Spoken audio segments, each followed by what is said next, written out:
자연이 우리에게 날카로운 이빨이나 번개 같은 속도를 주지 않았을 때 우리는 어떻게 살아남을까? 사냥들은 그 해답을 찾아냈습니다. 그들은 그 어떤 포식자도 감히 접근할 수 없는 곳, 즉 한 발짝만 삐끗해도 죽음으로 이어지는 곳을 오릅니다. 하지만 그들에게는 그저 일상적인 출근길일 뿐이죠. 자연은 사냥들을 경이로운 공학의 결정체로 빚어냈습니다. 그들의 몸은 약간 납작하여 숙련된 등반가처럼 바위에 바싹 달라붙을 수 있습니다. 강력한 가슴 근육과 다리는 완벽한 조화를 이루어 믿기 어려울 만큼 정확하게 위로 뛰어오를 수 있게 해줍니다. 정말이지 믿을 수 없는 광경 아닌가요? 여기 4마리의 어린 사냥과 몇 마리의 어른 사냥으로 이루어진 무리가 가파른 바위, 경사면을 오르는 모습을 상상해보세요. 그 길은 너무나 가팔라서 거의 수직의 벽처럼 보이고 한 걸음 한 걸음이 마치 도박처럼 느껴집니다. 당신의 심장은 격렬하게 뛰고 누군가 미끄러지거나 떨어지지 않고는 저곳을 통과할 수 없을 거라고 생각할 겁니다. 하지만 그들은 한 마리씩 불가능을 현실로 만듭니다. 이 틈은 좋기 3m는 넘어 보이는데 이 작은 생명체는 한순간의 망설임도 없이 건너갑니다.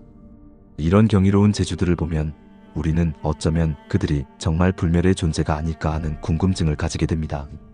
사냥들은 가장 혹독한 산봉우리를 고향 삼아 살아갑니다. 그곳은 공기가 희박하고 절벽은 위험천만하며 날씨는 가혹하기 그지없죠. 하지만 그들은 단순히 살아남는 것을 넘어 번성합니다. 그들의 몸은 이 극한의 세계를 위해 만들어졌고 자연 스스로에 의해 완벽하게 다듬어졌습니다. 두꺼운 흰 털은 끊임없이 몰아치는 추위로부터 그들을 보호하고 굽은 뿔은 가장 사나운 포식자조차 막아낼 준비가 되어 있습니다. 그들은 그야말로 회복력에 살아있는 증거입니다.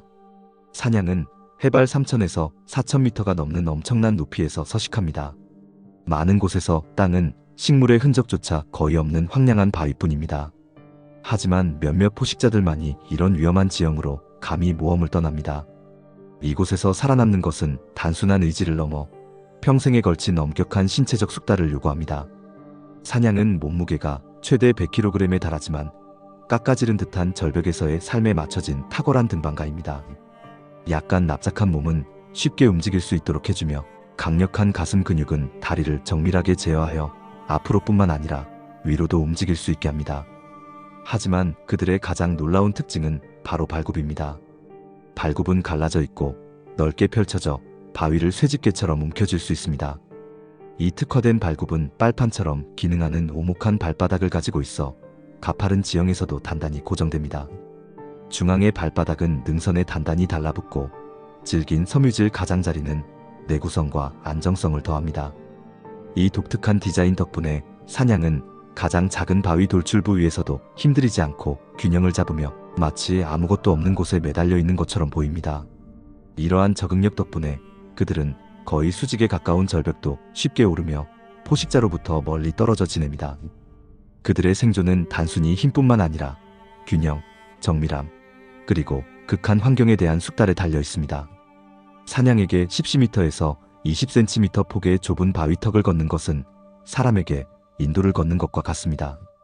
만약 사냥이 어떤 턱으로 뛰어들었는데 버틸 수 없다고 느끼면 버틸 수 있을 때까지 더 멀리 뛰어듭니다. 이것이 위험해 보일 수도 있지만 그들은 모든 것을 통제하고 있습니다. 심지어 거의 수직에 가까운 절벽을 내려오면서도 완전히 편안함을 느낍니다. 한 예로 눈 염소들이 가파르고 바위투성이 지형에서 뛰어다니는 등 장난기 넘치는 행동을 하는 경우가 있습니다. 이것은 무모해 보일 수 있지만 실제로는 염소들이 안전한 환경에서 자신들의 기술을 연습하고 한계를 시험하는 방법입니다. 눈 염소들은 또한 사회적인 행동으로도 잘 알려져 있습니다. 그들은 최대 20마리까지 무리를 지어 생활합니다. 그들은 질기고 섬유질이 많은 식물 재료를 분해할 수 있는 특화된 소화 시스템을 가지고 있습니다. 이것은 그들이 고산지대의 혹독한 환경에서 살아남는데 잘 적응하도록 해줍니다. 놀라운 능력에도 불구하고 눈 염소들은 생존의 위협에 직면해 있습니다. 기후변화는 그들의 고산 서식지를 사라지게 하고 있으며 그들은 또한 고기와 털, 뿔을 얻기 위해 사냥당하고 있습니다. 이 독특하고 매력적인 동물들을 보호하고 야생에서의 지속적인 생존을 보장하기 위한 보존 노력이 진행 중입니다. 퓨마 또는 푸마라고도 불리는 마운틴 라이언은 눈염소의 자연 포식자 중 하나로 알려져 있습니다. 특히 겨울철에 다른 먹이가 부족할 때 눈염소는 마운틴 라이언에게 중요한 먹이원입니다. 마운틴 라이언은 숙련된 사냥꾼이며 성체 눈염소를 포함하여 자신보다 훨씬 큰 먹이를 쓰러뜨릴 수 있습니다. 그러나 눈염소의 뛰어난 등반 능력, 눈 덮인 환경에 동화되는 능력, 그리고 두꺼운 피부는 그들이 포식자를 피하는 데 도움을 주었습니다. 이 로키 산맥 사냥은 혹독한 겨울의 맹렬한 공격과 싸웁니다. 그녀는 더 높이 고립된 바위 노드로 올라갑니다. 그곳에서 홀로 포식자로부터 안전하게 아기를 낳을 것입니다. 세상의 꼭대기에서 태어난 이 새끼는 태어난 지 몇 주밖에 되지 않았으며 첫 발걸음은 아찔한 절벽 끝에서 시작됩니다. 유연하고 예민한 발굽은 가장 작은 턱에도 완벽하게 발을 디딜 수 있게 해줄 것입니다. 하지만 먼저 어미가 사용법을 가르쳐 줄 것입니다. 이 새끼는 음식을 찾기 위해 계곡으로 내려가는 여정에서 많은 장애물에 직면하지만 두려움에 맞서 예상치 못한 힘으로 이곳에서 살아남는데 필요한 자질을 증명합니다. 여기에 거의 턱이 없는 가파른 벽을 오르기로 결심한 염소가 있습니다. 거대한 댐이고 염소는 이미 아주 높이 올라와 있습니다. 그리고 혼자 오르는 것이 아닙니다. 아기 염소도 함께 오르고 있습니다. 그런데 왜 동물들은 이렇게 목숨을 걸고 위험을 무릅쓰는 걸까요? 모두 소금 때문입니다. 댐을 건설하는 데 사용된 돌들은 소금이 풍부하고 염소들은 이 미네랄로 몸을 보충하기 위해 자주 지나갑니다. 소금은 적절한 뇌 기능에 필수적이며 몸에서 많은 과정이 일어나도록 돕습니다. 그래서 이런 소금을 좋아하는 동물들을 댐에서 자주 볼 수 있는 겁니다. 물론 모든 것이 매우 무섭게 보이지만 염소들에게는 그렇지 않습니다. 그들은 벽이 아닌 것처럼 벽을 걸어 내려오기도 합니다. 도로에서도 소금을 찾을 수 있고 이곳은 훨씬 더 쉽습니다.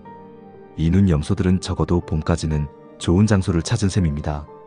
이 등반가들이 점프를 아주 잘하고 사전 준비 없이도 최대 3.5m 길이의 시면을 사실상 기어오를 수 있다는 것은 놀라운 일이 아닙니다. 무리의 모든 구성원, 심지어 가장 어린 염소들까지도 이 기술을 반복합니다.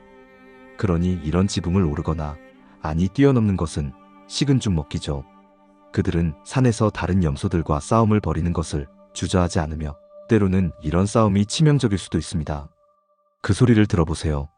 이 싸움은 매우 위험한데 싸우는 염소 중 한 마리가 떨어질 수 있기 때문입니다. 비록 그들의 민첩성은 한계가 없지만 말이죠. 싸움 후에는 암컷들을 차지할 수 있습니다. 알프스 아이벡스들이 그렇게 합니다. 혀를 내미는 것이 어느 정도 도움이 되는지는 알려져 있지 않지만 분명 의미가 있는 것 같습니다. 이런 빠른 동물들을 잡는 것은 매우 어렵습니다. 특히 그들의 영역에서는 숙련된 산악 사냥꾼에게도 마찬가지입니다. 아이벡스는 또한 각 발가락을 독립적으로 움직일 수 있어 놀라운 균형 감각과 등반 능력에 정밀함을 더합니다. 그들은 작은 턱 위에서도 회피 기동을 할 수 있어 황금, 독수리와 곰 같은 포식자로부터 도망치는 데 도움이 됩니다. 특화된 능력에도 불구하고 단 한 번의 미끄러짐이나 독수리의 부리에 쪼이는 것만으로도 아이벡스는 균형을 잃고 죽음으로 내몰릴 수 있습니다. 눈표범은 매우 조심스럽고 빠르게 도망가기 때문에 그런 큰 먹이를 잡는 것이 매우 어렵다고 알려져 있습니다. 표범도 염소에 뒤지지 않는 민첩성을 가지고 있지만 때로는 먹이를 얻기도 합니다. 반면 곰은 훨씬 운이 없습니다. 곰은 염소만큼 빠르지 않으며 눈염소는 새끼와 함께도 쉽게 곰을 피할 수 있습니다. 곰은 개별적으로는 매우 빠르지만 특히 이런 험준한 지형에서는 더욱 그렇지만 민첩한 눈염소를 잡을 수 있는 유일한 방법은 추격하는 것뿐입니다. 그렇다 하더라도 염소의 발굽은 추격자보다 더 멀리 갈 수 있게 해주며 곰은 그들에게 가까이 다가갈 수 없습니다. 하지만 독수리와의 상황은 그렇게 간단하지 않습니다. 독수리의 예상치 못한 공격은 종종 무리, 특히 어린 염소들을 허를 찌르게 합니다. 독수리는 심지어 어린 염소를 낚아채 날아갈 수도 있습니다. 하지만 이 큰 뿌량처럼 먹이가 더 크다면 그 기술은 통하지 않을 겁니다. 먹이를 움켜쥔 황금 독수리는 경사면을 따라 달려 내려가 이륙하려 합니다. 맹금류는 넘어지지만 발톱을 놓지 않습니다. 양은 독수리에게서 벗어나려 발버둥 치고 둘 다 언덕 아래로 굴러떨어집니다. 마침내 산 아래에서야 독수리는 큰 뿌량을 놓아줍니다. 이것은 매우 위험한 전술입니다. 독수리는 매우 능숙하여 무거운 먹이를 절벽에서 떨어뜨리려 시도하며 때로는 성공하기도 합니다. 하지만 포식자들의 사냥은 사냥의 개체수에 큰 영향을 미치지 않습니다. 인간의 활동도 마찬가지입니다. 이러한 장소는 접근하기 어렵고 지금까지 사람들은 거의 도달하지 못했습니다. 심지어 염소들도 어릴 때부터 인간을 들이지 않는 법을 배웁니다. 그러나 그들조차도 자연 앞에서는 무력합니다. 눈사태는 모든 포식자들을 합친 것보다 더 많은 사냥의 생명을 앗아갑니다. 예를 들어 이 아이벡스들은 무리의 절반을 덮친 눈사태에 갇혔습니다. 나머지는 임박한 죽음에서 벗어났지만 보세요.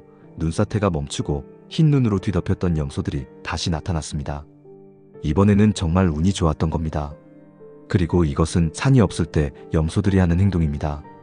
이 나무는 아르간 또는 가시나무라고 불리는데 보시다시피 가시로 뒤덮여 있습니다. 하지만 모로코 염소들은 전혀 두려워하지 않습니다. 이 나무는 그들이 가장 좋아하는 간식으로 자두와 비슷한 살이 많은 열매를 맺습니다.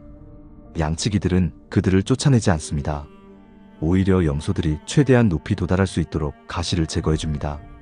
그들은 염소의 위에서 소화된 나무 열매에 씨앗을 모읍니다. 직접 나무에 올라 열매를 따고 씨앗을 제거하는 것보다 훨씬 낫기 때문이죠. 그런 다음 씨앗은 추가 가공을 거쳐 매우 비싼 아르간 오일로 만들어지는데 이 오일은 약용으로 간주되며 화장품에도 사용됩니다. 이 동물들이 삶의 어려움에 이토록 잘 적응했다는 것을 누가 상상이나 했을까요? 한번 살펴보시죠. 혹시 붉은양에 대해 들어보셨나요?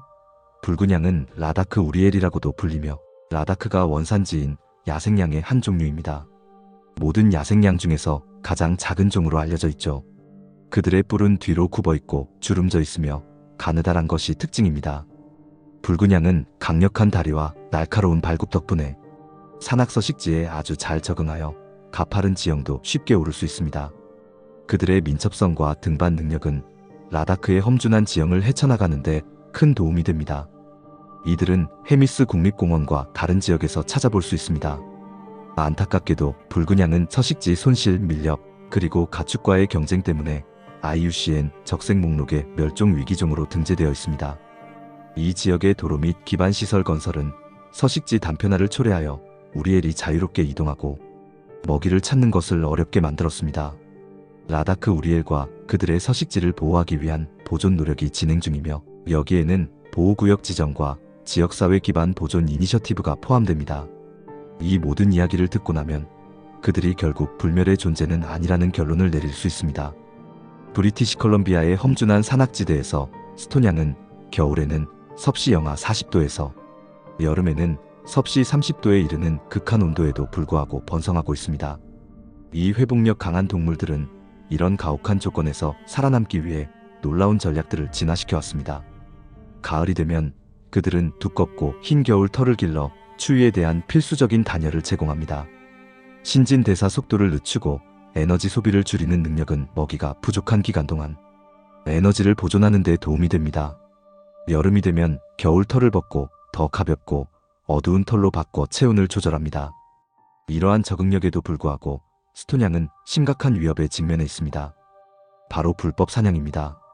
그들의 뿔과 고기를 노리는 수익성 높은 시장 때문에 밀렵꾼들은 종종 첨단 기술을 이용해 이 동물들을 추적하고 죽입니다. 이러한 불법 사냥은 보존 노력을 훼손하고 스톤양이 핵심종으로서 중요한 역할을 하는 고산 생태계의 섬세한 균형을 깨뜨립니다. 마코르는 중앙아시아의 산악지역이 원산지인 장엄하고 멸종 위기에 처한 야생 염소종입니다. 독특한 나선형 뿔 때문에 스크로온이라고도 불리는 마코르는 파키스탄의 국수이며 인상적인 크기, 민첩성, 그리고 눈에 띄는 외모로 존경받고 있습니다. 길이가 최대 2m에 달하고 무게가 110kg까지 나가는 마코르는 세계에서 가장 큰 야생 염소 중 하나입니다. 마코르의 가장 인상적인 능력 중 하나는 바로 뛰어난 등반 능력입니다. 그 거대한 몸집과는 어울리지 않게 확고한 발걸음으로 마코르는 수직 절벽을 오르고 좁은 턱을 쉽게 건널 수 있으며 종종 해발 3000m가 넘는 높이에 도달하기도 합니다. 그들의 유연한 관절과 독특한 고무 같은 질감을 가진 특수 발굽은 가장 작은 손잡이나 발판까지도 움켜쥘 수 있게 해줍니다. 이러한 놀라운 민첩성은 마코르가 포식자를 피하고 먹이를 찾고 심지어 산의 왕놀이와 같은 장난기 넘치는 행동을 하는 것을 가능하게 합니다. 이 놀이에서는 수컷들이 가장 높은 지점까지 올라가 자신의 우월함을 과시하기도 합니다. 스톤양과 비슷하게 생겼지만 다른 아종인 야생양인 타량은 북미의 장엄한 산악지역에서 군림합니다. 이 민첩한 생명체들은 험준한 로키 산맥의 혹독한 지형에서 번성하도록 진화했습니다. 가파른 절벽과 바위 노두가 그들에게 자연적인 피난처를 제공하죠. 그들은 주로 우세한 암컷이 이끄는 작은 무리로 생활하며 고산 서식지의 극한 기상 조건에 잘 적응되어 있습니다. 그들의 놀라운 민첩성과 확고한 발걸음은 위험한 산악 지형을 쉽게 헤쳐나가고 가파른 경사면을 오르며 몸집에 어울리지 않는 우아함으로 좁은 턱을 가로지를 수 있게 해줍니다. 여름에는 고산 초원을 돌아다니며 풀, 사초, 야생화를 먹고 삽니다. 겨울에는 더 낮은 고도로 내려가 두꺼운 털과 저장된 지방을 이용해 혹독한 환경에서 살아남습니다. 히말라야 타르는 야생 염소과에 속하며 눈에 띄는 외모와 험준한 환경에 대한 인상적인 적응력으로 유명합니다. 히말라야 타르는 독특한 외모를 가진 중형 유제류입니다. 그들은 두껍고 붉은 갈색에서 짙은 갈색에 이르는 털을 가지고 있어 주변 환경에 잘 어울립니다. 털은 등에서 가장 길어 독특한 안장 모양을 형성하고 배 부분은 더 짧습니다. 그들은 이마에 흰색 비자 모양, 얼굴에 흰색 무늬, 그리고 엉덩이에 흰색 반점을 가지고 있습니다. 이들은 사냥과 서식지 손실로 인해 개체수가 감소하고 있어 IUCN 적색 목록의 준위업종으로 등재되어 있습니다. 대부분의 시간을 풀을 뜯거나 나뭇잎과 과일을 뜯어먹는 데 보냅니다. 그들의 식단은 주로 자연적인 풀로 구성되어 있으며 서식지의 식생에 상당한 영향을 미칩니다. 히말라야 타르의 강력한 다리와 근육은 놀랍도록 쉽게 가파른 경사면을 오를 수 있게 해줍니다. 그들의 다리는 길고 튼튼하며 잘 발달된 근육은 몸을 위로 밀어 올리고 좁은 턱 위에서 체중을 지탱할 수 있게 합니다. 푸른 양은 실제로는 파라치도 양도 아닙니다. 그들은 양보다는 염소와 더 가깝습니다. 양과 신체적으로 비슷하게 생겼음에도 불구하고 이 슬레이트 회색에서 옅은 갈색을 띠는 동물들은 중국의 내몽골부터 히말라야에 이르는 고산지대에 서식합니다. 그들은 성적으로 E형이며 수컷이 암컷보다 크고 뒤로 젖혀진 뿔과 납작하고 넓은 꼬리 같은 뚜렷한 신체적 특징을 가지고 있습니다. 푸른 양은 나무가 없는 경사면, 고산 초원, 그리고 삼림 한계선 위의 관목지대를 선호하며 무리를 지어 생활합니다. 특히 외국인들의 사냥에 영향을 받아 개체수에 타격을 입었지만 일부 지역에서는 여전히 널리 분포하며 풍부하게 살고 있습니다. 히말라야 고랄은 히말라야 산악지역에 서식하는 놀라운 종입니다. 이 민첩한 생명체들은 주변 환경에 잘 어울리는 회색 또는 회갈색 털을 가지고 있어 험준한 환경에 잘 적응되어 있습니다. 그들은 4마리에서 12마리의 작은 무리에서 발견되지만 나이든 수컷은 단독 생활을 하기도 합니다. 히말라야 고랄은 박명성 동물로 이른 아침과 늦은 저녁에 가장 활발하게 활동합니다. 아침 식사 후에는 종종 물을 마시고 낮 동안 바위턱에서 휴식을 취합니다. 그들의 식단은 하루 종일 먹는 나뭇잎, 풀, 허브, 뿌리, 새싹, 나뭇가지 등으로 구성됩니다. 히말라야 고랄은 매우 민첩하고 빠르게 달릴 수 있어 산악 서식지에 잘 어울립니다. 그들의 등반 능력은 인상적이며 가파르고 바위투성이의 지형을 쉽게 헤쳐나갈 수 있습니다. 번식기는 11월과 12월 사이에 이루어지며 170일에서 218일의 임신기간을 거쳐 암컷은 한 마리의 새끼를 낳습니다. 새끼는 7개월에서 8개월에 젖을 때고 약 3살이 되면 번식적으로 성숙해집니다. 히말라야 고랄은 새끼를 매우 보호하며 위험을 감지하면 쉿쉿거리거나 재채기 소리를 내어 경고합니다. 그들의 산악 서식지는 독특한 도전 과제를 제공하지만 동시에 포식자로부터 보호를 받기도 합니다. 히말라야 고랄은 위장이 잘 되어 있어 특히 낮에 많은 시간을 가만히 누워 지내기 때문에 발견하기가 극히 어렵습니다. 타키는 히말라야 지역이 원산지인 독특하고 매혹적인 염소 영양종입니다. 부탄의 국수이며 불교 신화에서는 신성한 동물로 여겨집니다. 타키는 뭉툭한 몸통, 짧은 다리, 그리고 짙은 갈색에서 황갈색에 이르는 두껍고 덥수룩한 털로 덮인 크고 육중한 몸을 가진 독특한 외모가 특징입니다.